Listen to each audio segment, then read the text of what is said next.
Esta semana fuimos de dos eventos excepcionales de violencia que curiosamente coinciden con el primer corte de caja sobre inseguridad que hace el secretario de Seguridad Ciudadana, Alfonso Durazo. Uno en Michoacán, en donde 13 policías fueron emboscados y asesinados por el cártel Jalisco Nueva Generación, todo indica que así fue. Y otro en el municipio de Iguala, en Guerrero, 14 civiles muertos y un militar, un enfrentamiento con Guerreros Unidos. Danos los datos centrales para ti, Denise, y qué decir al respecto. Creo que hay una relación que se puede relacionar, o empieza la semana con este corte de caja del gobierno que podríamos resumir en la frase que dijo Alfonso Durazo: nada que presumir. Creo que fue... Aunque también dijo que había puntos de inflexión. Pero nada que presumir. Él mismo lo calificó así y yo creo que hay que tomarle la palabra porque cuando acabas de leerlo, pues efectivamente no hay nada que presumir. Efectivamente, no es una inflexión de que está subiendo y pasó a bajar. El crecimiento está bajando, la tasa de crecimiento. La tasa de crecimiento en sigue creciendo, nada más es un poquito menos acelerado, nada que presumir. A partir de ahí, lo que el presidente pone como uno de los elementos centrales es que lo que ha cambiado es la actitud del gobierno respecto a lo que era la guerra contra el crimen organizado y destaca, por ejemplo, el tema de la tasa de letalidad. Dice que después de un largo periodo en donde las fuerzas de seguridad del Estado mataban, a veces mucho más que detenían, pues que se llegó a otra... Ya habló de que no había masacres. Que no había masacres. Bueno, esto es el lunes. El martes en la mañana hay una emboscada justamente en la carretera que va de Apatzingán a Aguililla. Y una serie de policías se ven pues rodeados por un grupo criminal, todo hace pensar que es el grupo Cártel Jalisco Nueva Generación. Fue el mismo lunes. Sí, fue el mismo lunes, tienes razón. Y entonces creo que hay dos cosas que valdría la pena. Es un desafío frontal del crimen organizado, no solamente por cómo ocurrió, sino por lo que dijeron. El mensaje que el crimen organizado quería mandar es: aquí mandamos nosotros, si los policías se quieren venir a meter, ya saben qué les va a pasar. Pero no es una consecuencia de lo que estaba pasando en la mañanera y ese corte de caja, porque casi coincide en el tiempo. Simplemente estoy diciendo, eso hubo y después en Michoacán hay un desafío del crimen organizado al Estado mexicano, claramente. Y lo que tenemos es una tibia respuesta del Estado mexicano en voz del gobernador de Michoacán, que básicamente empieza a echarle la culpa ahí a quien puede, se la avienta al presidente municipal, en voz de la secretaria de Gobernación, que básicamente dice pues es cosas que están pasando en el país, y también en voz del presidente de la República, que lo lamenta, y solamente lo lamenta. Pero ninguno de ellos responde al reto, ni siquiera de forma discursiva. No estoy diciendo que manden al ejército, simplemente de forma discursiva. Ninguno le envía un respaldo a esos policías. Les asegura que no va a volver a pasar. Ninguno se hace cargo. Bueno, esa seguridad no se les puede dar. Perdón, en cualquier estado en el mundo, lo que hace una policía cuando le matan a 15 elementos es decir, esto no va a quedar impune. Lo primero. Y segundo, pone a todas las fuerzas a tratar de que no quede impune porque tiene que mandar no puede ser que se queden así de vulnerables quienes están luchando esta guerra por nosotros. Me parece que del caso Michoacán, lo que queda es el mensaje del crimen organizado. Desafortunadamente no queda como el mensaje dominante la respuesta del gobierno federal. Y en el caso de Guerrero, no sé si quieres que una vez lo diga, me llama la atención que apenas a unos días de que el presidente efectivamente haya dicho eso, y no porque esté relacionado, por primera vez vemos a 14 civiles armados muertos en un enfrentamiento con el ejército mexicano, y simplemente pues llama la atención esto de la tasa de letalidad. Es un soldado muerto, 14 civiles muertos en una escena realmente espantosa que ocurrió y en un contexto en el cual habíamos estado viendo a los militares siendo abusados continuamente por los civiles armados o no armados. Leo. Bueno, pues yo coincido con Denise, el tema de los policías es importantísimo en el tema de Aguililla, porque ¿cómo nos van a proteger los policías si ellos no se pueden proteger a ellos mismos? O sea, si hay algo profundamente frustrante para los ciudadanos ver que los que supuestamente nos van a proteger, pues los agarran en una emboscada, los matan de esa manera. Yo sí coincido de que en otros países cuando mueren 13 o 14, cuando uno ¿no? Se pone toda la policía a investigar y a tratar de que se castiguen a los responsables. Aquí no hay eso. Bueno, Entonces, no sabemos si no están... Discursivamente. Bueno, ni discursivamente. Sí. Vamos a ver, ojalá no queden impunes. Yo asumo que sí están investigando y que sí. Yo también quisiera asumir eso, pero cuando veo la reacción de los políticos empiezo a tener mis dudas, ¿no? Ahora, sí quisiera agregar en el caso de Aguililla, y a lo mejor aquí Raimundo nos puede ilustrar más, este tema del cártel Jalisco Nueva Generación, que es un cártel que pues, de repente empezó a crecer como la espuma, sobre todo el sexenio pasado, y que hoy en día creo, me atrevería a decir, es el más violento. Y algo se tiene que hacer con ese cártel Jalisco Nueva Generación, porque con toda impunidad mata policías, deja mensajes y entiendo, según me dicen los expertos, que controlan territorios completos en varios estados de la República. Entonces yo creo que ya llegó el momento en que el Estado, y aquí sí hablo del presidente López Obrador, utilice a la Guardia Nacional para recuperar esos territorios que los tiene hoy tomados el cártel Jalisco Nueva Generación. Aquí fueron un grupo de policías estatales mal armados, mal entrenados, que entraron ahí y que los mataron. Esto creo que sí merece una respuesta importante por parte del Estado. Pero ¿no es un poco regresar en los hechos a la guerra de Calderón? Pues ya. Cuando estás en eso, ya estás en esa guerra. Pues y el presidente no quiere eso. ¿Y si no? Puede ser que sea o no la decisión correcta, pero no quiere eso. Bueno, yo y lo ya, que te quiero si decir... me matan y mando a todo el ejército y agarro a quien sea... Bueno, entonces vámonos al otro caso, al caso de Guerrero. ¿Qué pasó en Guerrero? Pues que entran una patrulla del ejército, se enfrenta a civiles armados.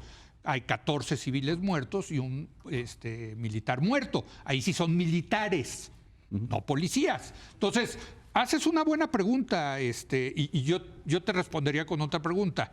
¿Y no está haciendo lo mismo este gobierno frente No, me parece que no. A ver, Gabriela. A ver, yo... Primero, ¿es lo mismo o no es lo mismo? No, yo no creo que sea lo mismo, Yo no creo que sea lo mismo por muchos motivos. Pero nada más, espérame, déjame nada más agarrar tantito de las cosas que está diciendo ahorita Denise y sobre todo lo que se han referido al gobierno federal. Yo también quiero insistir un poco en lo que pasó con el gobierno del Estado. Me parece que la respuesta del gobierno del Estado fue lamentabilísima, ¿no? No solamente el gobernador del Estado de Michoacán, pues un poco como aventando la pelota y como insinuando que tal vez el alcalde, pero tal vez el otro alcalde, los que no quieren participar y no le quieren entrar a la policía. Y que no había firmado el convenio cuando sí lo había firmado. El convenio sí lo había firmado, pero además siempre como metiendo esta suspicacia, ¿no? Sin decirlo, pero diciéndolo, de que quién sabe quiénes son y por qué no lo quieren firmar. Y luego el secretario de Seguridad del Estado, de Michoacán, digo, ahorita lo que decían es, ¿qué seguridad transmite cuando, por ejemplo, le preguntábamos el otro día en la radio en la mañana y le decíamos, bueno, ¿cómo amanece el día después? ¿Qué le dicen a los policías el día después? Y se queda y dice, no, bueno, pues que los acompañamos en su dolor. No, es que el secretario de Seguridad no, o sea, qué bueno que los acompañe en su dolor. ¿El estatal es El estatal, sí. Qué bueno que los acompañe en su dolor, digo, me parece el mínimo, ¿no? Pero creo que el mensaje que se tiene que enviar es un mensaje mucho más contundente y por eso vimos el reclamo de los familiares de los policías asesinados diciendo, oigan, los mandaron literal a la emboscada sin tener absolutamente nada. Y eso, digamos, nada más para agregar a la parte que creo que también hay que tenerla en cuenta de cómo se van, ahora sí que echando la pelotita entre todos los niveles.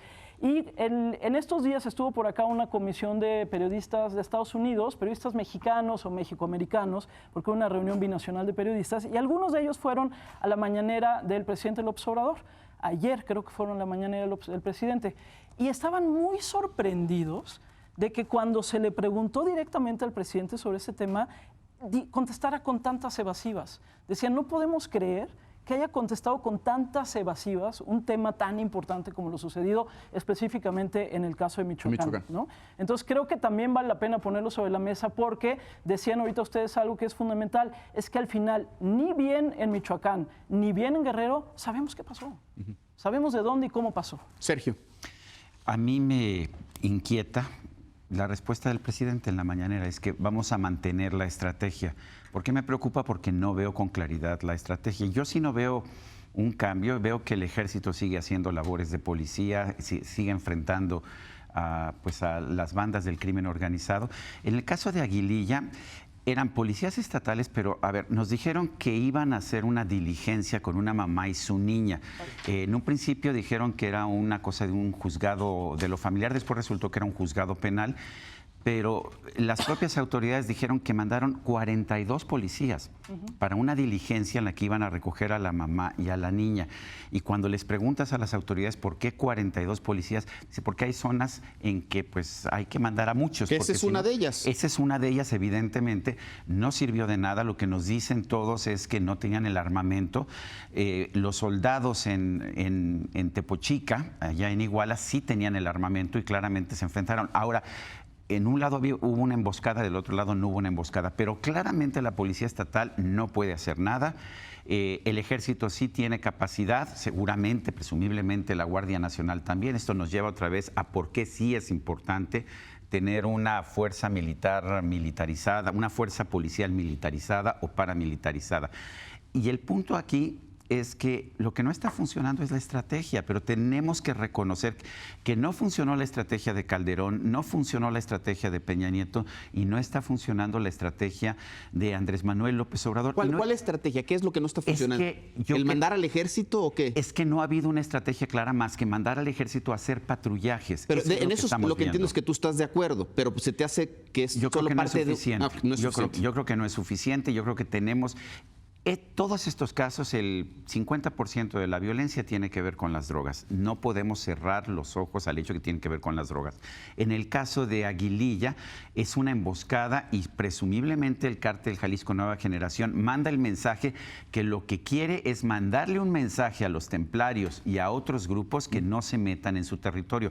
Algo muy similar a propósito de lo que ocurrió en Iguala cuando los 43 de Ayotzinapa fueron secuestrados, que nos decían, de hecho, los dirigentes del movimiento que eso no podía haber ocurrido. Hoy sabemos que sí ocurrió. Lo que estamos viendo son guerras. ¿Qué pasó cuál fue el mayor éxito de Felipe Calderón contra el narcotráfico? Los Beltrán Leiva. Acabó con toda la organización de los Beltrán Leiva. ¿Y qué sucedió después de que acabó con la organización de los Beltrán Leiva? Surgieron Guerreros Unidos, Los Rojos y todos los demás grupos que estamos viendo en la zona de Morelos, de Guerrero y de Michoacán. El triunfo contra el crimen organizado tiene costos muy elevados y todavía no lo hemos entendido. Raimundo. Lo que describía Leo es muy preciso. Hay zonas de este país en donde el control lo tienen las grandes organizaciones criminales y algunas pandillas derivadas que tienen control de colonias en algunas ciudades, pues son los grandes cárteles de la droga. ¿Qué es lo que sucedió con Fox? Que efectivamente no había violencia. ¿Por qué no hay violencia en un país donde hay cárteles de la droga y se están disputando? Porque no hay combate. Fox no los combatía, por eso se dio este problema en Michoacán. Lázaro Cárdenas Batel, el gobernador, fue el que le pide a Vicente Fox, y no le hace caso, y luego le pide a Felipe Calderón. Y lo que hace Felipe Calderón es utilizar una estrategia que iba a ser integral, que no funcionó de manera integral, en donde, que por cierto, la estrategia que siguió de fuerza la han aplicado en otras partes del mundo, en donde es muy fuerte, entran al combate directo y se eleva de una manera brutal la violencia y llega al punto máximo en mayo del 2011.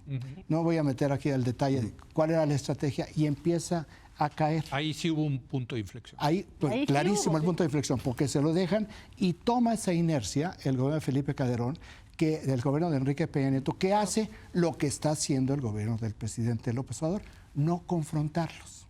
Bajo la lógica, que era la lógica en el gobierno de Enrique Peña Nieto, de que la violencia era porque los confrontaban, sin entender lo que es la esencia criminal y cómo se había transformado los campos de batalla o el negocio de las drogas desde 1996 por otras razones que tienen que ver con la economía. Entonces, ¿qué es lo que está haciendo este gobierno? En 2014 hay otro punto de inflexión. Pero por otras razones que tiene que ver con el nuevo sistema penal acusatorio, la famosísima puerta revolvente. Y lo sintetizo, ¿en qué sí se parece al gobierno de Enrique Peña Nieto? En que el combate al cártel Jalisco Nueva Generación es el más laxo que hay.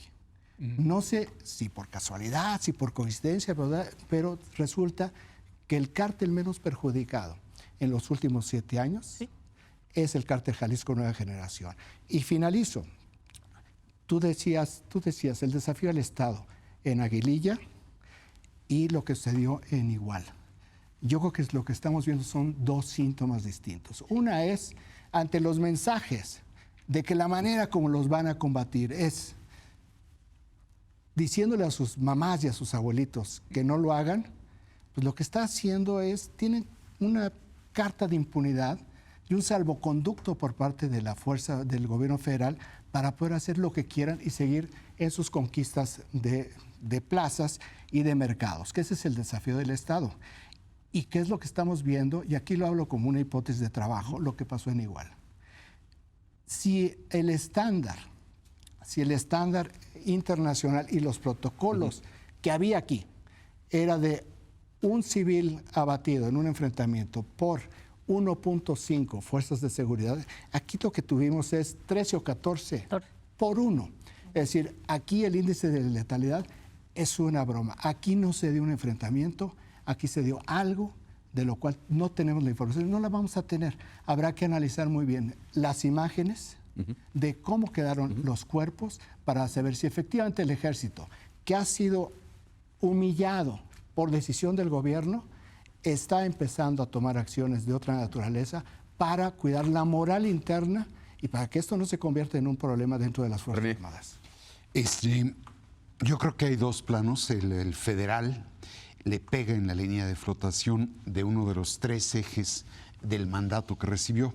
Si el mandato social era desigualdad, impunidad, inseguridad, le pega por completo en un pésimo día al gobierno de Andrés Manuel López Obrador, que yo creo que están urgidos, cuando menos no por corregir la situación, pero sí por cambiar la percepción. Y el punto de inflexión duró tanto como la conferencia, ¿eh? Sí. Nada más, nada más. Yo lamento que se banalice, que el presidente banalice la propia postura frente al crimen sobre la base de frases hechas, abrazos, no balazos, porque al final pareciera una irresponsabilidad. Pero sí creo que hay una estrategia. El sentido de las 266 regiones de la Guardia Nacional era salir del esquema reactivo que traía a la Policía Federal volando a donde se presentaba la crisis y tratar de disuadir sobre la base de la presencia. Es obvio que todavía no hay la presencia de la Guardia, el despliegue de la Guardia Nacional para, por la vía de la disuasión y la presencia, tratar de abatir al crimen. Ahí creo que le pega por completo al gobierno. Ese es un plano. Ese es un plano. En el plano estatal, perdón, pero es que no hay gobierno. Es decir, cuando apareció el asunto aquel del abuelo, le bastó con decir, no, ese no es guardia civil o de autodefensa, es un criminal, el asunto es federal, yo no tengo por qué estar ahí. Y la segunda parte, el capítulo más delicado en los estados, no se ve un esfuerzo serio por parte de los gobernadores de incorporar a la Guardia Nacional una policía estatal y municipal que verdaderamente coadyuven en el combate al crimen. Sobre la base de que son delitos federales, deslizan su propia responsabilidad y me parece que estamos en muy malos días. Se esperaba muchísimo el informe de Alfonso Durazo del 14 de octubre para ver si ya la estadística permitía comenzar a elaborar algunas hipótesis. Aunque el tiempo es muy corto todavía. O sea, para el tamaño de problema que es así es. Pensar que en menos de un año se empieza a revertir esto. Es corto el tiempo, pero es enorme la expectativa. Después lo llevaron a 3 años, lo llevó a 3 años el secretario de Seguridad. La expectativa que generaron no era de largo plazo, ¿eh?